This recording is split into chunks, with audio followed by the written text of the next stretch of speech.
Hello, and welcome back to your South King County Real Estate Update.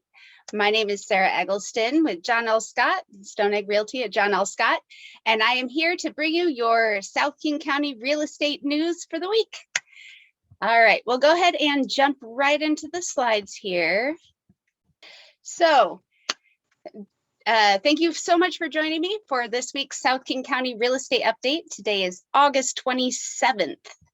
And what happened this week? So I mentioned last week on the show that my listing in Seattle had come back on the market. We'd done a bunch of work on it. There was fresh paint, fresh carpet, a brand new 30-year roof, like so many nice details. And honestly, traffic was not that great. And I kind of started to internally panic a little bit just because I'm like, wait, what is going on? The market, there's been so many buyers out here for so long. What's going on? So I started asking other listing agents in the office how their traffic had been last weekend. And I don't know anyone that had good traffic last weekend. Pretty much everyone, no, literally everyone that I asked said, oh, I had very little traffic. There was one, maybe two buyers through. If it was a brand new listing, maybe like 4 or 5.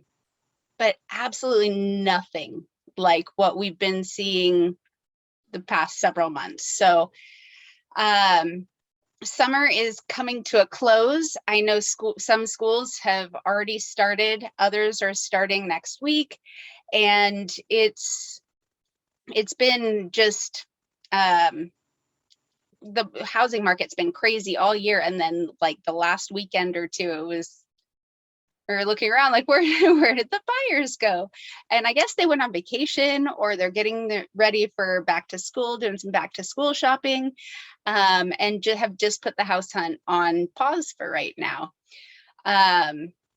So buyers, if you are still interested in buying a home right now, and now would be a pretty good time to get out and maybe test the market again, because there's way less competition than there was a month or two ago. Like,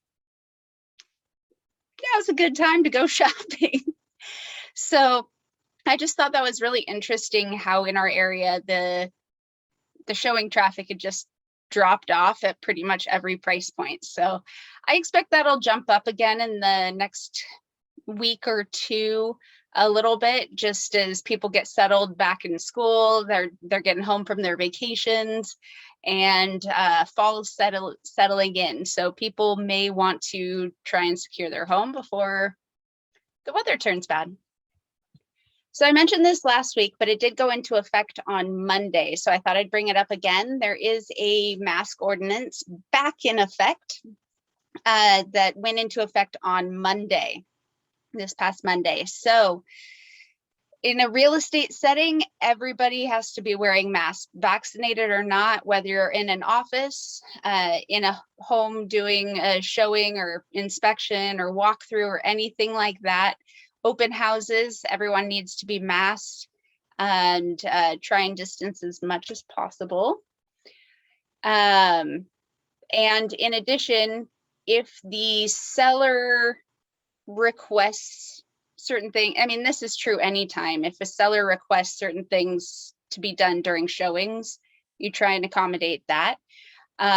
So if a seller has specific requests as far as not wearing shoes or using the shoe coverings or hand sanitizer or any of these other sanitation measures, real estate agents must follow that if it's communicated.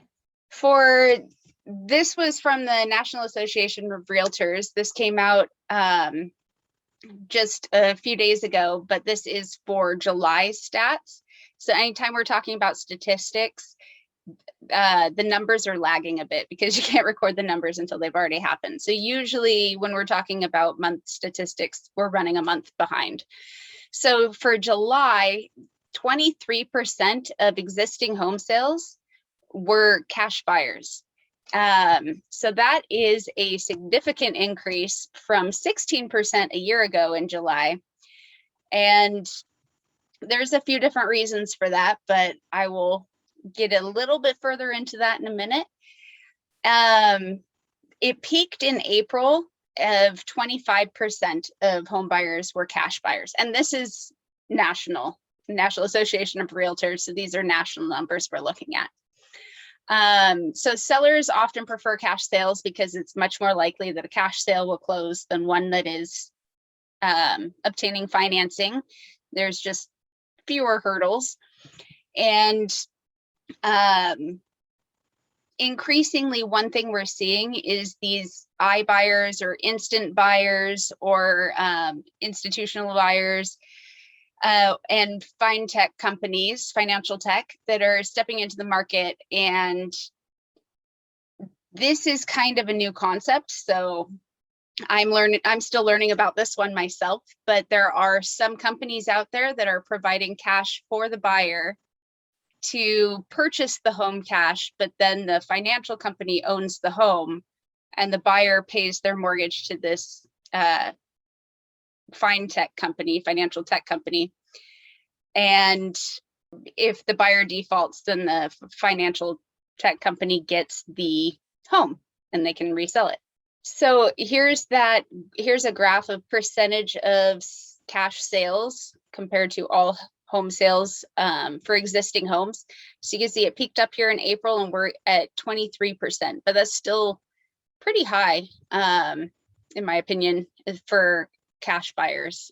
And we're seeing more of this. There's been iBuyers have been coming to the Seattle area. They've been in other markets for a while, but they are making it to Seattle. There's a number of them, and these are investment buyers. They're looking for a deal, so they're trying to appeal to the seller to make things easy. You choose your close date. Basically, the seller can set a bunch of the terms, and the purchase is all done in cash, and then this company would own the home. I will admit there may be cases where this could be the right decision for somebody. However, you are going to, since these are investors, they are going to pay less than you would make on the open market. And often their fees are significantly higher than traditional real estate fees or real estate commissions. These Zillow offers, they have made it to Seattle. Zillow is buying homes in Seattle. And I was looking at some stats in a class a while back. There was a person that had compiled a bunch of data, and it showed for several transactions the estimated amount of cash that was left on the table, and it accumulated to millions of dollars on like 20 homes that these people have lost out on cumulatively.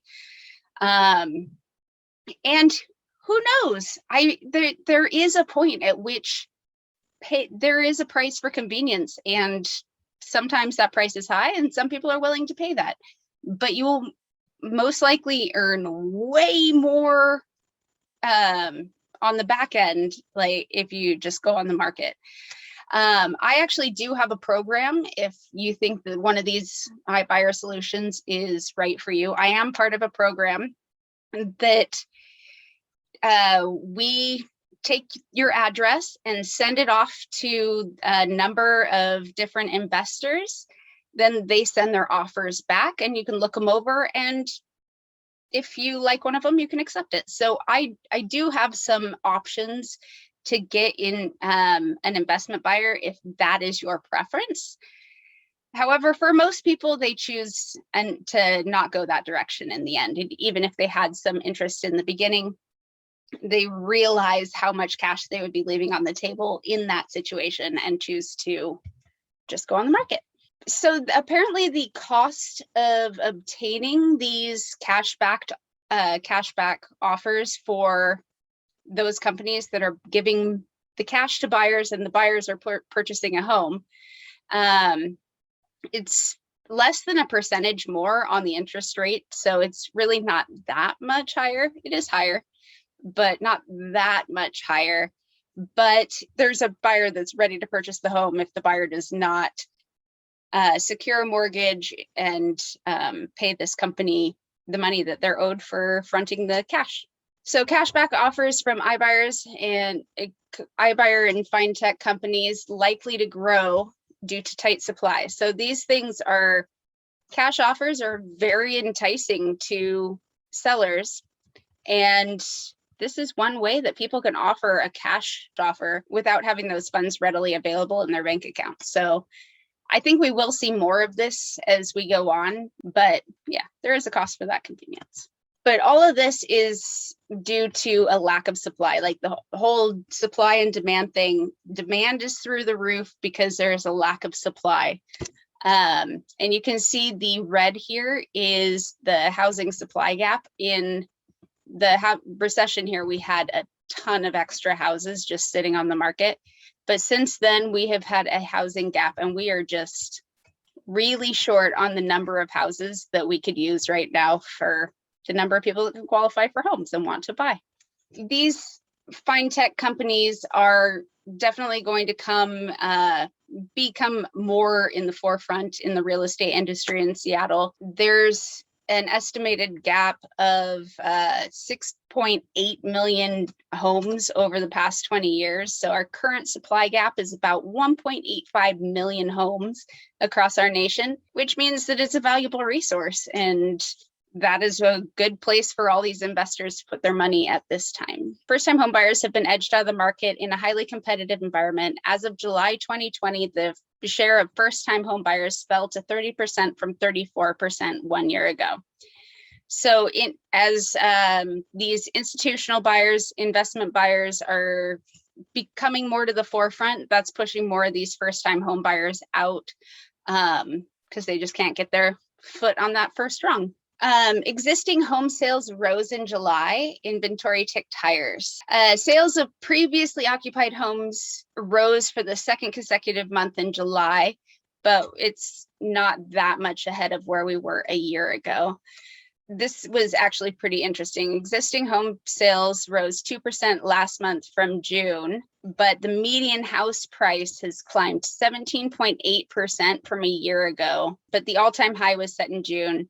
In June, we were seeing 20 to 25% increases year over year. But I thought it was interesting that the sales of homes above $500,000 rose last month, while those below that tier fell. So the median price of homes sold went up, but part of that's due to fewer home sales in the bottom end. So this is from Lawrence Yoon, NAR's chief economist. Sales are still running above pre-pandemic conditions, but appear to be settling down. Clearly, the home price growth is moderating. We are seeing a bit of an increase in inventory. So, and the year over year comparison in July was significantly different from that in June. In June 2020, people were still kind of in lockdown, not buying homes, still trying to assess the situation, and weren't buying many homes. But by July, they kind of figured, okay, this is going to last a while. I want more space. And so they started shopping for a home. So that June to June comparison from 2020 to 21 is definitely a significant difference compared to July 2020 to 2021. Oh, it's a tongue twister. And that brings us to our market stat minute. There were 821 new listings in the past 7 days, 1,067 pending, and 982 sold in King counties. For our pending listings, we're staying really consistent. New listings did drop off just a little bit, but kind of expect to see that this time of year is when we start to see fewer homes be listed. Who knows if that'll actually be the case, because the last year and a half has been crazy. But so for showing traffic for North America, we did tick down. We basically stayed consistent to where we were last year. But if you look at the 2019 line, we're meeting up with the trends that we saw in 2019. 2020 was crazy. This line's all wackadoodle. But for 2021, we're falling back in line with what we saw in 2019. So last week, our mortgage weekly average mortgage rate was at 2.86. And this week we are staying pretty consistent at 2.87. There's a couple opposing factors working here. There's the worries about the Delta variant and that causing an economic slowdown. If that was the only thing going on, we would expect to see mortgage rates decrease. But we are seeing a very robust domestic product report that just came out. So we are seeing signs of a really strong economy. So a strong economy, mortgage rates would go up. So we kind of have these competing factors here that are making the interest rate stay pretty consistent. And if we look at today's rate, we are at 2.93, which is down a little bit from yesterday. And if you have any questions, please feel free to reach out. I would love to have a conversation with you about real estate and what's happening in the market in your specific area. So if you have any questions, please reach out and let's find a time to chat. Let's get some coffee or something. So if there's something you'd like to see on this show, just let me know. I would be happy to provide that in the future. Thank you so much for joining me for the South King County Real Estate Update, and I will see you next Friday at 3 p.m. Have a great week.